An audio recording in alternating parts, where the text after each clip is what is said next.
Razi visions, the guide of madrasa students. അസ്സലാമു അലൈക്കും വറഹ്മത്തുള്ളാഹി വബറകാതുഹു. റാസി വിഷൻ്റെ പുതിയൊരു വീഡിയോയിലേക്ക് നിങ്ങളെ ഹൃദ്യമായി സ്വാഗതം ചെയ്യുന്നു. മദ്രസ വിദ്യാർത്ഥികൾക്ക് വളരെ ഉപകാരപ്രദമായ ഈ ചാനൽ നിങ്ങൾ ആദ്യമായിട്ടാണ് കാണുന്നതെങ്കിൽ ചാനൽ ഒന്ന് സബ്സ്ക്രൈബ് ചെയ്യുക. വീഡിയോ നിങ്ങളുടെ കൂട്ടുകാരിലേക്കൊക്കെ എത്തിക്കുക. ലൈക്ക് ചെയ്യുക, ഷെയർ ചെയ്യുക. വീഡിയോ ഹൈപ്പ് ചെയ്യാൻ അറിയുന്നവർ ഹൈപ്പ് ചെയ്യുക. നിങ്ങളുടെ വിലപ്പെട്ട കമൻറ്റുകളൊക്കെ അറിയിക്കുക. ഈ വീഡിയോയിൽ 4ാം ക്ലാസ്സിലെ താരീഖ് എന്ന വിഷയത്തിൻ്റെ ഒരു മോഡൽ ചോദ്യപേപ്പറാണ് നമ്മൾ നോക്കുന്നത്. ഇവിടെ ആദ്യമായിട്ട് വന്നിട്ടുള്ളത് യോജിപ്പിക്കാം എന്നുള്ള, യോജിച്ചവ ചേർക്കാം എന്നുള്ള ആക്ടിവിറ്റിയാണ് അല്ലേ. അത് താഴെ 4 ചോദ്യങ്ങൾ എന്ന് പറഞ്ഞാൽ ഇവിടെ ബ്രാക്കറ്റിൽ കൊടുത്തിട്ടുണ്ട് എന്താണ് യോജിച്ചവ ചേർക്കേണ്ടത്. ആദ്യമായി ഇസ്ലാം മതം വിശ്വസിച്ചവർ എന്നാണ്. അതിൽ ഫസ്റ്റത്തത് പുരുഷന്മാരിൽ, ഇത് നമ്മളിങ്ങനെ തന്നെയാണ് മറ്റേ പുസ്തകത്തിലും പഠിച്ചിട്ടുള്ളത്, അതുകൊണ്ട് സിമ്പിളായിട്ട് എഴുതാം. അബൂബക്കർ റളിയല്ലാഹു അൻഹു ആണ് പുരുഷന്മാരിൽ ആദ്യമായി ഇസ്ലാം മതം സ്വീകരിച്ചത്.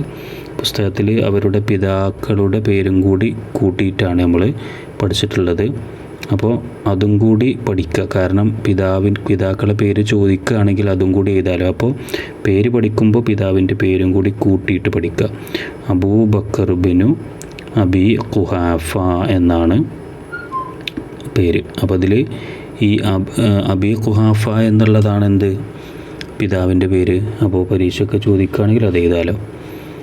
2 സ്ത്രീകളിൽ നിന്ന് ആദ്യം ഇസ്ലാം മതം വിശ്വസിച്ചതാരാ? ഖദീജ ബിൻതു ഖുവൈലിദ് ആണ് അല്ലേ. ഖദീജ ബിൻതു ഖുവൈലിദ്.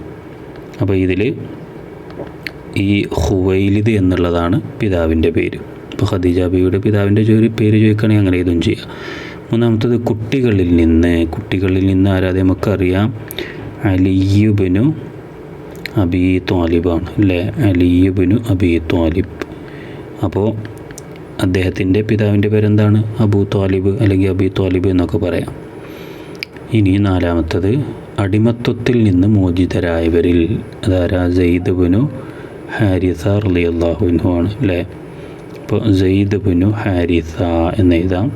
അദ്ദേഹത്തിൻ്റെ പിതാവിൻ്റെ പേര് ഹാരിസ എന്നാണ്, അതവിടെ ഉണ്ട്. അപ്പോൾ പേര് പഠിക്കുമ്പോൾ കംപ്ലീറ്റ് പഠിക്കുക. അപ്പോൾ പിതാവിൻ്റെ പേരും കൂടി നമുക്ക് പരീക്ഷയ്ക്ക് ചോദിക്കുകയാണെങ്കിൽ സിമ്പിളായിട്ട് എഴുതാം. ഇനി ഈ ചോദ്യത്തിന് പിതാക്കളെ പേര് നിർബന്ധമൊന്നുമില്ല. അബൂബക്കർ റളിയല്ലാഹു അൻഹു, ഖദീജ ബീവി റളിയല്ലാഹു അൻഹ, അലി റളിയല്ലാഹു അൻഹു, സെയ്ദ് റളിയല്ലാഹു അൻഹു എന്ന് എഴുതിയാലും ആൻസർ തന്നെയാണ്. ഇനി 2ാമത്തെ ആക്ടിവിറ്റി നോക്കൂ. പൂർത്തിയാക്കാം എന്നാണ്. താഴെ 4 കാര്യങ്ങൾ, 4 ചോദ്യങ്ങൾ. അതിൻ്റെ അവസാന ഭാഗം വിട്ടുപോയിട്ടുണ്ട്, അതാണ് പൂർത്തിയാക്കേണ്ടത്. അതിൽ 1ാമത്തെ എന്താ? ഖുറൈശ് സമൂഹമേ, നിങ്ങളുടെ ശരീരങ്ങളെ നരകത്തെ തൊട്ട് ഡാഷ്. എന്താണ് ഇത്? നബി സല്ലല്ലാഹു അലൈഹി വസല്ലം തങ്ങൾ കുടുംബക്കാരോട് സഫാ മലയുടെ മുകളിൽ നിന്ന് വിളിച്ചു പറഞ്ഞ കാര്യമാണ് അല്ലേ. പരസ്യ പ്രബോധനം തുടങ്ങുന്ന സമയത്ത് എന്താണ്? നിങ്ങൾ രക്ഷിക്കുക എന്നാണ് പറഞ്ഞത്. നിങ്ങൾ രക്ഷിക്കുക. അപ്പോൾ എങ്ങനെയായി മാറും? ഖുറൈശ് സമൂഹമേ, നിങ്ങളുടെ ശരീരങ്ങളെ നരകത്തെ തൊട്ട് നിങ്ങൾ രക്ഷിക്കുക. ഇനി 2ാമത്തെ എന്താണ്? നിനക്ക് നാശം, ഇതിനാണോ നീ ഞങ്ങളെ ഡാഷ്. എന്താണ് ഇത്? അബൂലഹബ് ഈ സമയത്ത് അബൂലഹബ് പറയുന്നതാണ് അല്ലേ. എന്താണ്? നിനക്ക് നാശം, ഇതിനാണോ നീ ഞങ്ങളെ വിളിച്ചു കൂട്ടിയത് എന്നാണ് അവിടെ ചേർക്കേണ്ടത്.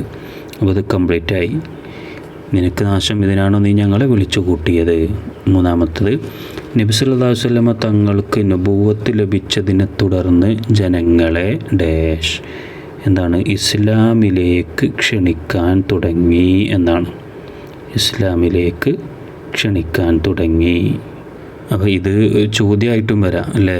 നബി തങ്ങൾ ഇസ്ലാമിലേക്ക് ജനങ്ങളെ ക്ഷണിക്കാൻ തുടങ്ങിയത് ഏത് മുതലാണ് എന്ന് ചോദിക്കുകയാണെങ്കിൽ നബുവത്ത് ലഭിച്ചതിനെ തുടർന്ന് എന്ന് പറയാം.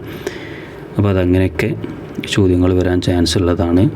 4ാമത്തെ ഇവിടുത്തെ ചോദ്യം എന്താ? രഹസ്യ പ്രബോധനവും ആരാധനകളും നടത്തിയിരുന്നത്. ഇസ്ലാമിൻ്റെ ആദ്യകാലത്ത് രഹസ്യ പ്രബോധനവും ആരാധനകളൊക്കെ നടത്തിയിരുന്നൊരു സ്ഥലം ഉണ്ടല്ലോ. എവിടെ വെച്ചിട്ടായിരുന്നത്? ദാറുൽ അർഖമിൽ വെച്ചായിരുന്നു. അപ്പോൾ നമുക്കതങ്ങനെ എഴുതാം. ദാറുൽ അർഖമിൽ വെച്ചായിരുന്നു അങ്ങനെ എഴുതാം. ചോദ്യമായിട്ടും വരാം. രഹസ്യപ്രബോധനങ്ങളും ആരാധനകളൊക്കെ നടത്തിയിരുന്നത് എവിടെ വെച്ചായിരുന്നു എന്ന് ക്വസ്റ്റ്യൻ ചോദിക്കുകയാണെങ്കിൽ ഇപ്പോൾ ദാറുൽ അർഖമിൽ എന്ന് ആൻസർ ചെയ്താം. അങ്ങനെ ഏത് രൂപത്തിലും വരാൻ ചാൻസ് ഉണ്ട്. ഇനി മൂന്നാമത്തെ ആക്ടിവിറ്റി ഉത്തരം എഴുതാം എന്നാണ്. ഒരു 4 ചോദ്യങ്ങൾ ഇവിടെ കൊടുത്തിട്ടുണ്ട്. അതിൻ്റെ ഉത്തരങ്ങൾ എഴുതി കൊടുക്കാനാണ്. അതിലൊന്നാമത്തെ ചോദ്യം നോക്കാം. നബി സല്ലല്ലാഹു അലൈഹി വസല്ലമ ഖുറൈശ് ഗോത്രക്കാരെ വിളിച്ചു. ആരെല്ലാം വന്നു? ഈ പരസ്യ പ്രബോധനത്തിൻ്റെ സമയമാണിത്. അപ്പോൾ വാന്തിർ അഷീറത്തക്കൽ അക്രബീൻ എന്ന ആയത്തിറങ്ങിയത് അപ്പോഴാണല്ലോ നബി തങ്ങൾ ഖുറൈശ് ഗോത്രക്കാരെ വിളിച്ചത്. അവർ എല്ലാവരും വന്നു അല്ലേ? ആരെല്ലാം വന്നു ചോദിച്ചാൽ അവരെല്ലാവരും വന്നു. അപ്പോൾ അവർ എല്ലാവരും എന്നെഴുതിയാൽ മതി. രണ്ടാമത്തെ ചോദ്യം, എത്യോപ്യയിലേക്ക് ആദ്യം ഹിജ്റ പോയത് എത്ര പേർ? എത്യോപ്യയിലേക്ക് ആദ്യം ഹിജ്റ പോയത് എത്ര പേരാണ്? 10 പുരുഷന്മാരും 4 സ്ത്രീകളുമാണ്. എത്യോപ്യയിലേക്ക് ആദ്യം ഹിജ്റ പോയത് എത്ര പേരാ? 10 പുരുഷന്മാരും 4 സ്ത്രീകളും. ഇനി മൂന്നാമത്തെ ചോദ്യം, എത്യോപ്യ ഏത് വൻകരയിലാണ്? ഏത് വൻകരയിലാണ് എത്യോപ്യ? ആഫ്രിക്കൻ വൻകരയിലാണ് എത്യോപ്യ. അപ്പോൾ ആഫ്രിക്ക എന്നോ അല്ലെങ്കിൽ ആഫ്രിക്കൻ വൻകരയിൽ എന്നൊക്കെ എഴുതാം. അതൊക്കെ ആൻസർ തന്നെയാണ്. ആഫ്രിക്ക എന്ന് മാത്രം എഴുതിയാലും ആൻസർ കറക്റ്റാണ്.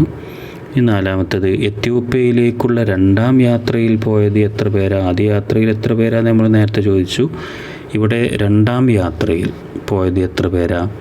അതിവിടെ പുരുഷന്മാർ സ്ത്രീകൾ എന്ന് കൊടുത്തിട്ടുണ്ട്. 83 പുരുഷന്മാരാണ്, പിന്നെ 18 സ്ത്രീകളുമാണ് അല്ലേ? 83 പുരുഷന്മാരും 18 സ്ത്രീകളും. അപ്പോൾ അതങ്ങനെ ആൻസർ ചെയ്താം. അതിൻ്റെ കൂടെ 2 ചോദ്യങ്ങളും കൂടി ഉണ്ട്. അതിൽ 5ാമത്തെ ചോദ്യം, ആദ്യം എത്യോപ്യയിലേക്ക് പോയത് എന്നായിരുന്നു? എത്യോപ്യയിലേക്കുള്ള ആദ്യത്തെ ആ യാത്ര എപ്പോഴായിരുന്നു? അതിൻ്റെ ആൻസർ നുബുവത്തിൻ്റെ 5ാം വർഷം റജബ് മാസത്തിലായിരുന്നു. നുബുവത്തിൻ്റെ 5ാം വർഷം റജബ് മാസത്തിൽ. അതിൽ 6ാമത്തെ ചോദ്യം, അൻദിർ അഷീറത്തക്കൽ അഖ്റബീൻ എന്ന ആയത്ത് നബി സല്ലല്ലാഹു അലൈഹി വസല്ലം തങ്ങൾക്ക് അവതരിക്കപ്പെട്ടത് എപ്പോഴാണ്? എപ്പോഴാണ് ഈ ആയത്തിറങ്ങിയത്?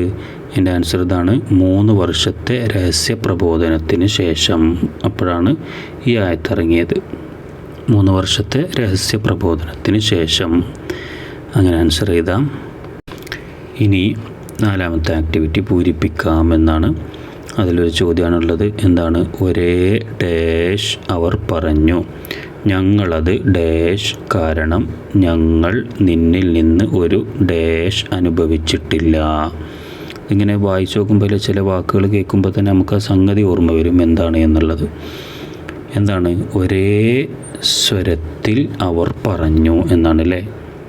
ഒരേ സ്വരത്തിൽ. അപ്പോൾ ഇവിടെ ഫസ്റ്റ് സ്വരത്തിൽ എന്നാണ് ചേർക്കേണ്ടത്. ഇത് നമുക്കറിയാം. എന്ത്? സഫാ മലയുടെ മുകളിൽ കയറി നബി സല്ലല്ലാഹു അലൈഹി വസല്ലം തങ്ങൾ കുടുംബക്കാരൊക്കെ വിളിച്ച് പറഞ്ഞതാണ്, ഈ പർവ്വതത്തിൻ്റെ ചെരുവിലൂടെ നിങ്ങൾ ആക്രമിക്കാൻ ഒരു കുതിരപ്പടയാളി സംഘം വരുന്നുണ്ട് എന്ന് ഞാൻ പറഞ്ഞാൽ നിങ്ങൾ വിശ്വസിക്കുമോ എന്ന് ചോദിച്ചപ്പോൾ അതിനും മറുപടിയായിട്ട് അവർ പറയുന്നതാണല്ലേ. അവർ ഒരേ സ്വരത്തിൽ അവർ പറഞ്ഞു, ഞങ്ങളത്, ഇവിടെ എന്താണ്? ഡാഷ്. ഇവിടെ ഞങ്ങളത് വിശ്വസിക്കും എന്നാണ്. ഞങ്ങളത് വിശ്വസിക്കും കാരണം ഞങ്ങൾ നിന്നിൽ നിന്ന് ഒരു ഡാഷ് അനുഭവിച്ചിട്ടില്ല. ഇവിടെ എന്താണ്? കളവും എന്നാണ്.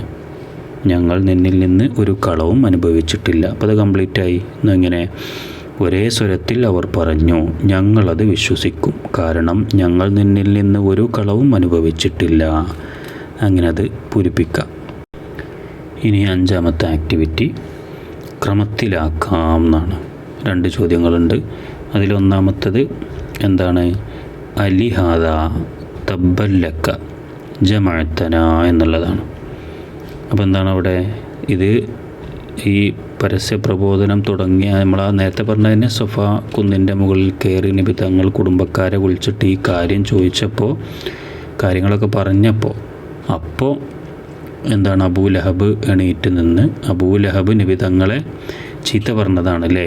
എന്താണ്? തബ്ബല്ലക്ക. അതാണ് ആദ്യം വേണ്ടത്. തബ്ബല്ലക്ക അലിഹാദ ഇതാണ് 2ാമത് വേണ്ടത്. പിന്നെ ജമഅത്തന എന്നാണ് 3ാമത് വേണ്ടത്. തബ്ബല്ലക്ക അലിഹാദ ജമഅത്തന. അതിൻ്റെ അർത്ഥമാണ് നേരത്തെ പറഞ്ഞത്. നിനക്ക് നാശം, ഇതിനാണോ നീ ഞങ്ങളെ വിളിച്ചു കൂട്ടിയത്? തബ്ബല്ലക്ക അലിഹാദ ജമഅത്തന. ഇനി അടുത്തെന്താ? ഒരു രാജാവുണ്ടവിടെ, അഭയം നൽകുന്ന അഭയാർത്ഥികളായി എത്തുന്നവർക്ക്. ഇത് 3 നമ്മൾ ഓർഡർ ആക്കേണ്ടത്. ഇവിടെ നബി സല്ലല്ലാഹു അലൈഹി വസല്ലം തങ്ങൾ പറഞ്ഞു എന്ന് അവിടെ കൊടുത്തിട്ടുണ്ട്. അപ്പോൾ ഇതിൻ്റെ രൂപം ഓർഡർ എങ്ങനെയാണ്? അഭയാർത്ഥികളായി എത്തുന്നവർക്ക്, ഇതാണ് ആദ്യം വേണ്ടത്. അഭയാർത്ഥികളായി എത്തുന്നവർക്ക്. പിന്നെ അഭയം നൽകുന്നതാണ് രണ്ടാമത് വേണ്ടത്. പിന്നെ ഒരു രാജാവുണ്ട് അവിടെ, അതാണ് മൂന്നാമത് വേണ്ടത്. അഭയാർത്ഥികളായി എത്തുന്നവർക്ക് അഭയം നൽകുന്ന ഒരു രാജാവ് ഉണ്ട് അവിടെ. ഈ വീഡിയോ ഇവിടെ അവസാനിക്കുകയാണ്. മദ്രസ വിദ്യാർത്ഥികൾക്ക് ആവശ്യമായ എല്ലാവിധ വീഡിയോകളും നമ്മുടെ ചാനലിലുണ്ട്. നിങ്ങളുടെ ആവശ്യങ്ങൾക്കനുസരിച്ച് അത് ഉപയോഗപ്പെടുത്താവുന്നതാണ്. ഈ പരീക്ഷയിൽ നിങ്ങൾക്ക് നല്ല മാർക്ക് അള്ളാഹു പ്രദാനം ചെയ്യട്ടെ എന്ന് പ്രാർത്ഥിക്കുന്നു. അസ്സലാമു അലൈക്കും വറഹ്മത്തുള്ളാഹി വബറകാതുഹു.